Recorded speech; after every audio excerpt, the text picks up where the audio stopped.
Are you a chemical engineer and want to increase your salary, but you don't know how to increase your salary? So, in this video, I will tell you 5 tips how to increase your salary.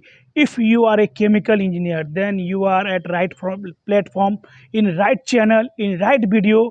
In this video, I will tell you 5 tips to increase or enhance your salary as a chemical engineer. How to boost your salary, how to increase your salary, then you are in the right place. These tips enhance your salary and unlock your potential and take your career at new height.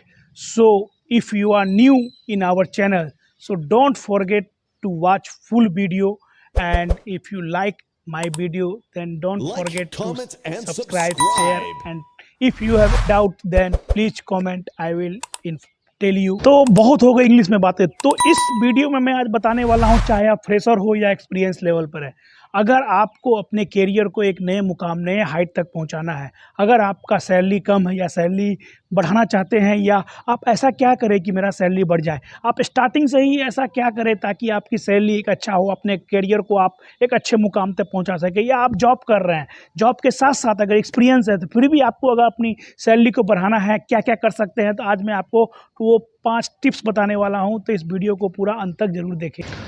तो सबसे पहले इसमें 5 बातें बताऊंगा। तो पांचवा बात इसमें क्या है, पांचवा tips, strategy to maximise your salary as a chemical engineer. क्या स्ट्रेटजी होना चाहिए ताकि आपकी सैलरी ज़्यादा से ज़्यादा हो। तो इसमें पहला जो कंटेंट आ रहा है वो है नेगोशिएट इफेक्टिवली। नेगोशिएट इफेक्टिवली का मतलब ये है कि जब आप नई कंपनी ज्वाइन कर रहे हैं, जब आप नई कंपनी ज्वाइन कर रहे हैं, तो उस समय आपको जब सैलरी का डिस्कशन हो रहा है, तो उस समय बी कॉन्फिडेंट, अपने सैलरी आप जो चाह रहे हैं वो सैलरी आप डिमांड करें। अगर आपको लगता है कि उस सैलरी में आप उस कंपनी में जाएंगे तो नुकसान है, तो आप मत जाइए। तो ऑफर लेटर जब भी आपको मिलता है तो आप एकदम बिना हेजिटेट हुए उस सैलरी को, आपको पता है कि मैं इतना ही में जाऊंगा, तो नेगोशिएट सही से करें, नेगोशिएट करने में कोई कमी नहीं करें, अदरवाइज बाद में जाके आपको पछताना पड़ेगा कि मैं इतनी कम सैलरी में क्यों आ गया। दूसरा point, research the salary benchmark. Research the salary benchmark मतलब जब भी आप कोई नई इंडस्ट्री ज्वाइन करते हैं तो वो पहले आप इंडस्ट्री जानो, कौन सी तरह की इंडस्ट्री है, उस इंडस्ट्री में सैलरी का क्या है, सैलरी आपको कितना मांग सकते हैं, कितना दे सकती है। अगर लगता है कि ये इंडस्ट्री आपको सही है तो ही उस तरह की कंपनी ज्वाइन करो। लगता है कि आपको इस कंपनी में स्कोप कम है, ग्रोथ कम है, सैलरी ज़्यादा नहीं देगी, तो उसी कंपनी को आप सिलेक्ट नहीं करें, पहले ही उसी कंपनी को आप छोड़ दें। तो ये सिलेक्शन भी बहुत ज़रूरी है, कंपनी का सिलेक्शन, कि उस कंपनी में क्या हाइक है, कैसा कैरियर ऑप्शन आगे है कि नहीं है, ये सबसे ज़्यादा इंपॉर्टेंट। जब आप सैलरी का नेगोशिएट करते हैं तो उस समय आपको ये भी देखना है कि आप किस लोकेशन पे जा रहे हैं। लोकेशन भी बहुत डिपेंड करता है। आप बड़े सिटी में चले जाते हैं, वहाँ पर अगर आपका कम सैलरी रहता है तो आपको वहाँ पर सर्वाइव करना बहुत मुश्किल होता है। तो उस समय आपको लोकेशन भी देखना है, और ये भी देखना है कि आप किस इंडस्ट्री में जा रहे हैं, किस प्लांट के लिए हायर हो रहे हैं, क्या जॉब प्रोफाइल है, वो भी डिपेंड करता है। और तीसरा नंबर का जो पॉइंट आता है, तीसरा नंबर के जो पॉइंट है उसमें है learn to articulate your accomplishment. मतलब आपकी जो उपलब्धि है, जब भी आपका सैलरी डिस्कशन होता है या आप कंपनी में इंटरव्यू देते हैं, तो आपने क्या क्या लाइफ में अचीव किया, आपकी क्या क्या एक्सपर्टीज है, वो आप कंपनी को बताएं, ताकि कंपनी को लगे अगर इस बंदे को मैं इतना पैसा दे रहा हूं तो इससे मुझे बेनिफिट 100% मिलेगा। अगर मैं रिलायंस के बंदे को या किसी अच्छे कंपनी के बंदे को ला रहे हैं तो मुझे डेफिनेटली बेनिफिट मिलेगा। तो अपनी जो उपलब्धि है, आपने क्या क्या एक्सपर्टी है, आपको क्या क्या टेक्निकल नॉलेज है, आपको क्या क्या एक्स्ट्रा नॉलेज है, वो आप बताएं कंपनी को, और कॉन्फिडेंटली तभी सैलरी का नेगोशिएट करें। ये सबसे इंपॉर्टेंट पॉइंट है, 5वां नंबर का जो पॉइंट है। अब 4th नंबर में जो पॉइंट आ रहा है उसमें है gain experience and professional certificate.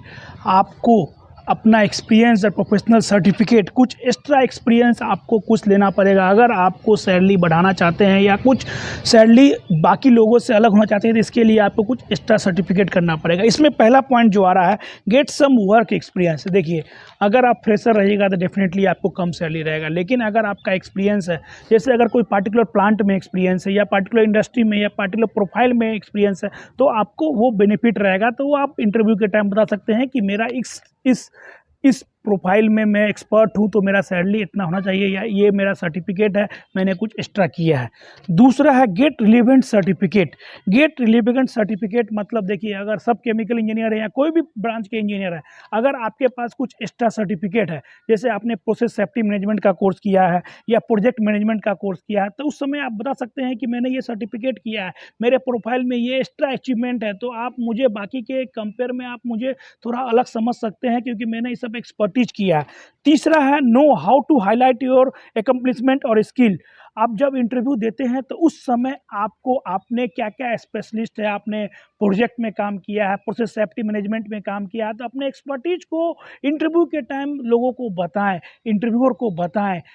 तब आपको लगेगा कि हाँ, इसमें बंदे में दम है, तो वो आपको प्रेफरेंस पहले देगा, तो उस समय आपका सैलरी बाकी के कंपेयर में अच्छा हो सकता है। ये जो 3 पॉइंट है, मतलब gain experience and professional certificate, आपको कुछ एक्स्ट्रा करना पड़ेगा। अगर आपको सैलरी थोड़ा ज़्यादा चाहिए तो आपको डेफिनेटली कुछ अच्छा करना पड़ेगा। अब तीसरा नंबर में आता है परस्यू एडवांस एजुकेशन। मतलब अगर आपको बाकी लोगों के कंपेयर में अलग दिखना है, अलग करना है, तो आपको कुछ एडवांस सर्टिफिकेट क्वालिफिकेशन करना पड़ेगा। आप मास्टर कीजिए, मास्टर कर सकते हैं केमिकल इंजीनियरिंग में, या पीएचडी कर सकते हैं, तो आपको एडवांस कुछ पढ़ाई करना पड़ेगा, तो आप बाकी के कंपेयर में डिफरेंट लगोगे, तो आपका प्रोफाइल अलग रहेगा, आपको सैलरी ज़्यादा मिलेगा। तब आप इंटरव्यू में बता सकते हो कि मैंने इसमें मास्टर एमटेक किया है या पीएचडी किया है या रिसर्च किया है, तो आपका प्रोफाइल अच्छा मिलेगा और आपको उस समय सैलरी भी अच्छा मिलेगा। आप जॉब के साथ भी कोरस्पोंडेंस भी कर सकते हैं, ये बेनिफिट है। कोई कोई कंपनी भी आपको कराती है, अदरवाइज आप साइड से भी, जैसे आप जॉब कर रहे हैं, जॉब के साथ आपने सेफ्टी का कोर्स कर लिया, तो आपको सेफ्टी प्रोफाइल में अपॉर्चुनिटी मिलेगा, आपका सैलरी बढ़ेगा। तो आपने एमबीए कर लिया, तो आपको उसमें बेनिफिट मिलेगा, तो आपका सैलरी डेफिनेटली बढ़ेगा। मैं तो नहीं कर पाया, लेकिन अगर आप स्टार्टिंग है, 1 साल 2 साल हो गया, तो आप ये सब परस्यू कर सकते हैं। इसमें जो पहला पॉइंट आ रहा है, गेट मास्टर डिग्री। आप मास्टर डिग्री एमटेक भी कर सकते हैं, या और किसी फील्ड में भी आप एमबीए भी कर सकते हैं, तो आपका एक्स्ट्रा क्वालिफिकेशन रहेगा। उसके बाद दूसरा इसमें जो आ रहा है, study for a managerial degree. अब मैनेजरियल मतलब मैनेजमेंट लेवल में अगर आपको जाना है, मतलब आप प्रोफाइल ही बदलना चाहते हैं, दूसरे प्रोफाइल ज़्यादा, एमबीए कर लेंगे। एमबीए अगर मार्केटिंग या एचआर डिपार्टमेंट में अगर केमिकल इंजीनियर होके भी करते हैं, तो आपका मैनेजरियल स्किल आ जाएगा, ताकि आप अपर लेवल पे मैनेज कर सकते हैं कि आपने एमबीए किया है, तो आपको एक अलग प्रोफाइल मिलेगा, आपको एक अलग पोजीशन कंपनी में मिलेगा। आप मास्टर इन इंजीनियरिंग कर लीजिए, क्या कुछ भी कर सकते हैं ऐसा, जिससे आपका प्रोफाइल बीटेक से थोड़ा अलग हो जाए या डिप्लोमा से अलग हो जाए, ताकि आपको एक मैनेजर लेवल का या मैनेजमेंट लेवल में आपको प्रोफाइल मिले, तो उस समय आपको पैसा ज़्यादा मिलेगा। उसके बाद आप पीएचडी डिग्री कर लीजिए, एमटेक कर लीजिए, उसके बाद pursue PhD degree. PhD degree कर लीजिएगा तो आप किसी भी सब्जेक्ट में एक्सपर्ट हो जाएंगे, तो उस समय आप कह सकते हैं कि मैं इस सब्जेक्ट में एक्सपर्ट हूँ, तो आपका प्रोफाइल, आप आरएनडी में जा सकते हैं, रिसर्च में जा सकते हैं। तो आप किसी भी कंपनी में अच्छे प्रोफाइल पर अगर आपके पास कोई अच्छा डिग्री है, बीटेक के अलावा मास्टर डिग्री है, तो जब आपका एक्सपीरियंस ज़्यादा होगा, तो आपको वो डिग्री डेफिनेटली मैनेजर लेवल पे आपको काम आएगा, आपको पहले प्रेफरेंस दिया जाएगा, ताकि क्योंकि आपके पास एक प्लस डिग्री है या एमबीए है या मास्टर है, तो आपको पहले अप्रोच करेगा, और आपका सैलरी भी बाकी के कंपेयर में डेफिनेटली ज़्यादा होगा। उसके बाद दूसरा नंबर जो आ रहा है, दूसरा नंबर में क्या है, स्पेशलाइज एंड गेन एक्सपर्टीज। मतलब आप किसी भी एक्सपर्ट बन सकते हैं, जैसे आपने प्रोसेस सेफ्टी का कोई कोर्स किया, या मटेरियल साइंस या एनवायरमेंटल इंजीनियरिंग में कुछ एक्स्ट्रा किया, स्पेशलाइज किया, कोई मतलब कोई टॉपिक पे लेके, जैसे आप मटेरियल साइंस में स्पेशलाइज कर लिए, आप प्रोसेस सेफ्टी में कोई स्पेशलाइज कर लिए, या एनवायरमेंटल मैनेजमेंट में कुछ ना आपने डिग्री लिया, तो एक्सपर्टीज आपका उस फील्ड के अलावा कुछ बड़ा, तो इससे क्या होगा, आपके प्रोफाइल में एक 4 चांद लग जाएगा। ठीक है, तो इसमें क्या क्या है आप मैं बता रहा हूँ। इसमें क्या है, पहले आइडेंटिफाई योर स्पेशलाइजेशन। आपको सबसे पहले आइडेंटिफाई करेगा कि भाई आपको करना है कि किस में आपको स्पेशलाइजेशन करना है।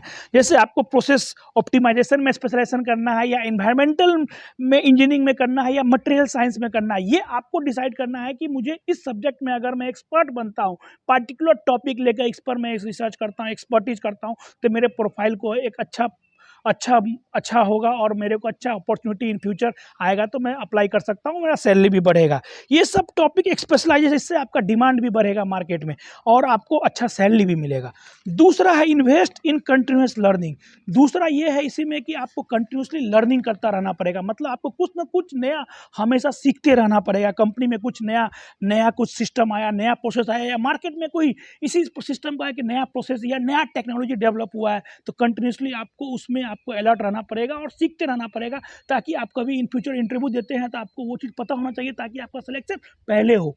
उसके बाद तीसरा है बिल्ड प्रैक्टिकल एक्सपीरियंस। अगर आप कोई चीज़ प्रैक्टिकली कर रहे हैं, आप कंपनी में किए हैं, प्रैक्टिकली आपको पता है, अगर उसका एक्सपीरियंस लेवल पे एक्सपीरियंस अगर आपका है, अगर उस पर आप प्रैक्टिकली कहीं पे करते हैं, किसी कंपनी को दिखाते हैं या रिसर्च करते हैं, आप बताते हैं, तो आपको ये सब थोड़ा सब, ये सब क्या है, देखो ये सब एक मैं बता रहा हूँ कि ये सब स्पेशलाइजेशन है, ये सब डिग्री है। अगर आप कुछ करते हैं एक्स्ट्रा तो आपको बेनिफिट होगा इन फ्यूचर, आपका कैरियर में चार चांद लग सकता है, अगर आप ऐसा सोचते हैं। देखिए ये हमको ही पता नहीं था, मैंने एक फॉरेनर किसी के ने बनाया था वीडियो, उसका वीडियो देखा, उसने बहुत अच्छे से बनाया कि अगर आप इस तरह से अगर अपना करियर को बढ़ाते हैं तो आपको एक अच्छा प्रोफाइल बनेगा पोर्ट, उसके बाद अप्लाई कर सकते हैं। जो आपका थ्योरेटिकल नॉलेज है, थ्योरेटिकल नॉलेज को आप प्रैक्टिकल कीजिए तो आपको अच्छा नॉलेज मिलेगा, तो इस तरह से आपका सैलरी आप ग्रोथ कर सकते हैं अपने लाइफ में। और नंबर 1 जो टिप्स है ना, वो है चूज द राइट इंडस्ट्री। देखिए ये राइट इंडस्ट्री चूज करना ना भाई साहब बहुत इंपॉर्टेंट है।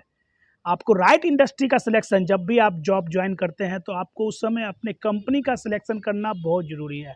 चाहे आपको पहले ये पता होना चाहिए कि कौन से कंपनी में मेरा सैलरी ग्रोथ अपॉर्चुनिटी ये सबसे ज़्यादा हो। इसके बिना आप किसी इंडस्ट्री में ज्वाइन मत करना भैया। किसी भी इंडस्ट्री में नौकरी लग गया तो ज्वाइन कर लेते हैं, बाद में पता चलता है कि इसमें करियर ग्रोथ ही नहीं है, इसका आगे फ्यूचर ही नहीं है, इसका स्कोप ही नहीं है। तो ये डिसाइड करना बहुत ज़रूरी है। इसके रिलेटेड मैंने बहुत सारा टॉपिक बनाया हूँ कि बेस्ट कंपनी कौन सा है, बेस्ट प्रोफाइल कौन सा है, बेस्ट इंडस्ट्री कौन सा है केमिकल इंजीनियर के लिए।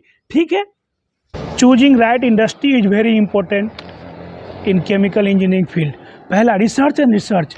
जब भी आप कोई केमिकल इंडस्ट्री ज्वाइन करते हैं ना, तो उसके बारे में पहले रिसर्च कीजिए कि वो कंपनी कैसी है, उसमें इंक्रीमेंट कैसा है, उस कंपनी में कौन सा प्रोडक्ट है, किस तरह की कंपनी है, कि मतलब टाइप्स ऑफ इंडस्ट्री है, केमिकल है, फार्मा है, रिफाइनरी है, या ऑयल एंड गैस है, या फार्मास्यूटिकल है, या उसमें करियर ग्रोथ आगे क्या है। उस कंपनी में अगर मैं काम करता हूँ उसका स्कोप क्या है, तो उस पर रिसर्च कीजिए, तभी कोई इंडस्ट्री ज्वाइन कीजिए। अगर फ्रेशर हैं तो भाई कहीं भी ज्वाइन कर लो, लेकिन अगर एक्सपीरियंस लेवल पर अगर आप जाते हैं तो सबसे पहले research and research and research, then join any company. Otherwise in future when you want to change your job, it will be definitely very difficult to jump pharma to chemical, pharma to refinery. Then selection of industry is very important. Then first do research and research, then join any company. Second point आता है find the balance between salary and opportunity. देखिए ये बहुत बड़ा बात है भाई साहब, अपॉर्चुनिटी और सैलरी में बहुत डिफरेंस है। अभी कोई कोई कंपनी आपको स्टार्टिंग में बहुत अच्छा पैसा दे रही है, नो डाउट अच्छा पैसा दे रही है, लेकिन इन फ्यूचर उस कंपनी में आपको ज्वाइन करने के बाद आगे आपका कोई स्कोप नहीं है। वो कंपनी आप चेंज करना चाह रहे थे लेकिन आपको अपॉर्चुनिटी नहीं मिल रहा है। तो आपको इसमें बैलेंस रखना पड़ेगा। बैलेंस इन द सेंस आपको सैलरी भी देखना पड़ेगा कि भाई, अगर देखो एक लड़का का मैंने एग्जांपल दिया था, उसको एल्युमिनियम रिफाइनरी में हुआ था, तो मैंने सेलेक्ट किया अगर आपको एल्युमिनियम रिफाइनरी और पेट्रोलियम में जाना है तो किस में जाए। एल्युमिनियम रिफाइनरी, उसको एल्युमिनियम रिफाइनरी उसको ज़्यादा पैसा दे रही थी, लेकिन पेट्रोलियम उसको कम पैसा दे रही थी। तो मैंने उसको सजेस्ट किया कि तुमको अगर रिलायंस कम पैसा भी दे रही है ना, तो इसमें सेलेक्ट जाओ, एल्युमिनियम इंडस्ट्री में मत जाओ, क्योंकि उसका स्कोप और ग्रोथ कम है। इसमें आप जाते हो तो इसमें आप चेंज कर सकते हो। तो ये आपको बैलेंस करना भी बहुत ज़रूरी है, ताकि आपको आगे चेंज करने में आपको दिक्कत, ये बैलेंस होना चाहिए।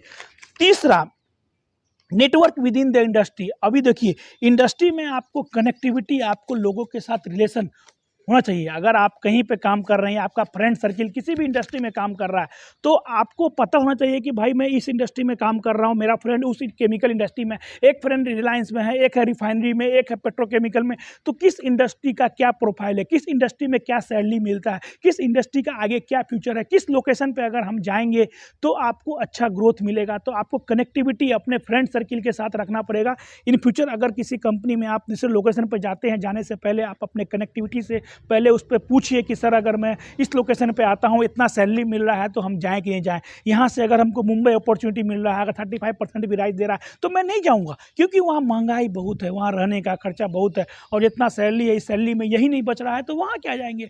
तो आपको लोकेशन भी सिलेक्ट करना बहुत ज़रूरी है, इसके लिए आपको कनेक्टिविटी रखना बहुत ज़रूरी है। तो सबसे इम्पोर्टेंट पॉइंट ये है बिफोर ज्वाइनिंग एनी कंपनी, और जब भी आप कंपनी चेंज करते हैं तो ये सब जो फैक्टर है ना, ये सब जो टिप्स है ना, ये सब टिप्स से आपको कभी भी इंडस्ट्री चेंज करते हैं तो आपको बेनिफिट ही होगा। ये सब पता होना चाहिए। ये सब मुझे अब पता चला है, पहले मुझे भी नहीं पता था कि ये सब देखना पड़ता है कंपनी चेंज करने से पहले या लोकेशन चेंज करने से पहले क्या क्या ध्यान रखें। तो वीडियो के लास्ट में मैं यही बोलूँगा कि देखिए ये सब जो टिप्स है ये सब बस आपको मैंने बताया हूँ, ये सब बातों का आपको ध्यान रखना है जब भी आपको इंडस्ट्री ज्वाइन करते हैं। देखिए एक्सपीरियंस लेवल पर तो लोगों को पता चल जाता है, लेकिन जो फ्रेशर लेवल पर रहते हैं 1 साल 2 साल 3 साल, उनको पता नहीं रहता। अगर आपको अपना सैलरी बढ़ाना है तो क्या क्या करें, एक्स्ट्रा अचीवमेंट, एक्स्ट्रा क्वालिफिकेशन करें ताकि मेरा सैलरी बढ़े, या प्रोफाइल चेंज करें, या कंपनी चेंज करें, या क्या क्या अपने को ध्यान रखना है अगर आपको जॉब चेंज करना है। तो ये जो 5 टिप्स है ना, ये बेसिक टिप्स है। ये देखिए ये टिप्स